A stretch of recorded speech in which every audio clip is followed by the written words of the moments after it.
In continuation of our conversation with industry leaders at the sidelines of the SIAM Convention 2025, I have with me Shailesh Chandra, who is the president of SIAM and also the managing director of Tata Motors. Shailesh, thanks so much for talking to us. Thank you for having me on the show. Great. Shailesh, very quickly, we've heard everyone talking today about the auto industry, the opportunity.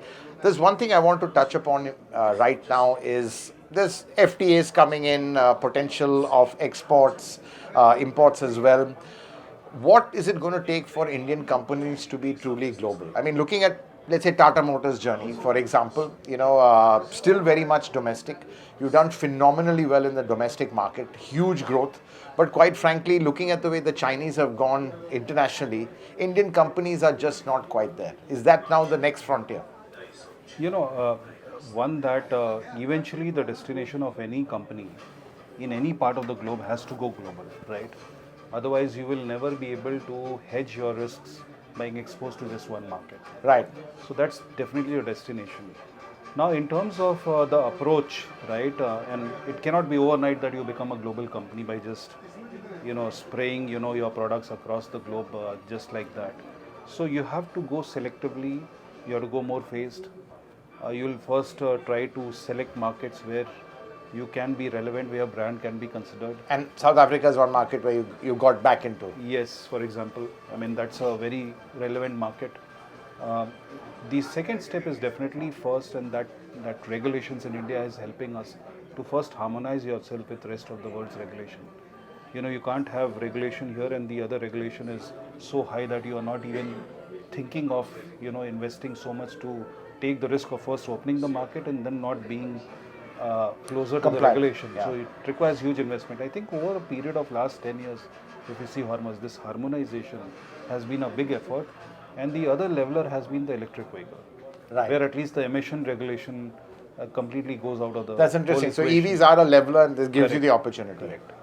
So regulation, selective market, because these markets will also give you the foundation of why you should be considered in a more difficult market, right? Because brand is the biggest question, right? You can have great products, but if your brand is not strong, you will not be considered despite great product. Great product has to be there. So great product is what? That's hygiene actually going. Great product is aspirational, stunning design, tech which is world class. You gave example of China. So we have to work on these two aspects definitely. And hygiene, which is something which is still work in progress for a lot of auto OEMs in India, is the quality, right, which is global. Right? I think these are all a mix and part of the journey which will help you become a truly global company. But internationalization will start. But whether you will be global company or not, even the Chinese companies would not be global company today. Right. They are starting their internationalization journey. Their brand will also struggle. They'll have to establish that. That's why I said with best tech also, it's not sufficient. You have to first come into the awareness and consideration of the consumers in every market. And that's a journey that you'll have to go through. Right. So clearly, I think what you're saying is that, would you say also that growth in our market now at this high base, we can't expect double digits to suddenly happen? And if we have to grow in double digits, that's brands and manufacturers, exports will have to play a key role in that double digit growth. India will be I would say, the highest growing market in any case. And long-term trend, if you see fluctuations will keep happening. You saw 25% growth in the last 5-year period in the first 2 to 3 years after COVID. And then it has flattened.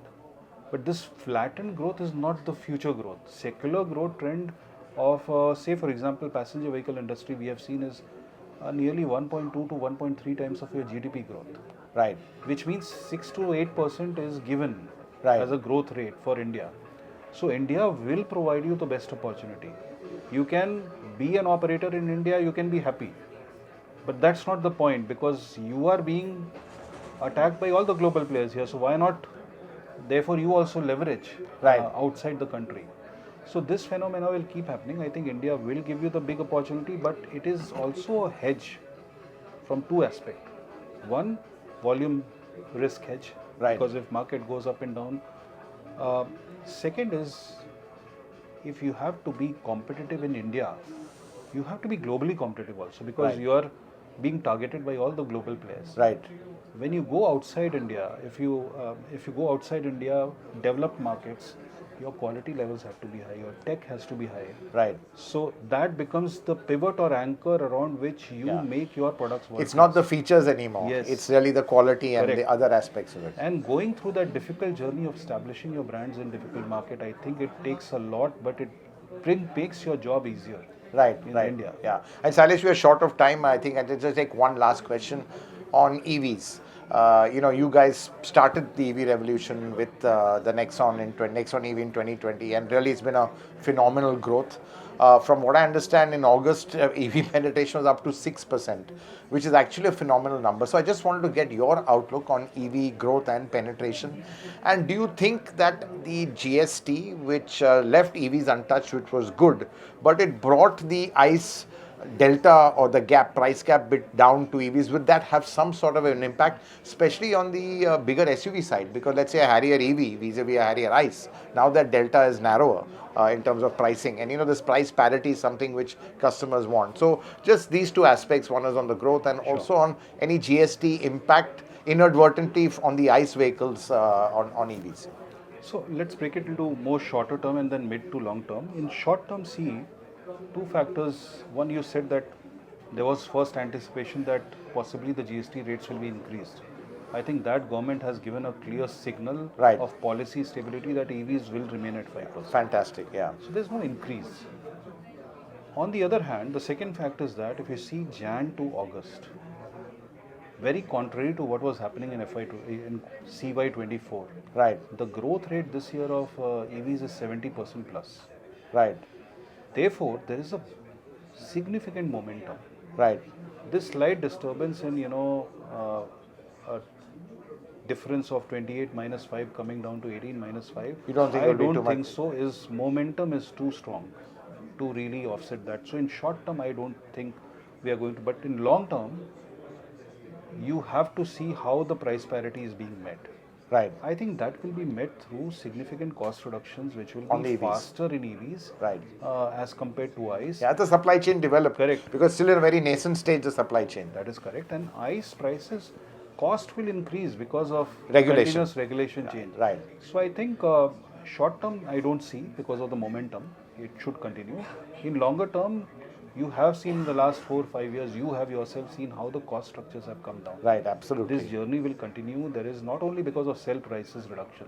Each subsystem is seeing innovation and the costs are coming down drastically. With localization and all, I think it should not be impacted. Right. Long term, you ask the question of where you see going forward. 6% is what you have seen. So you can see surprises.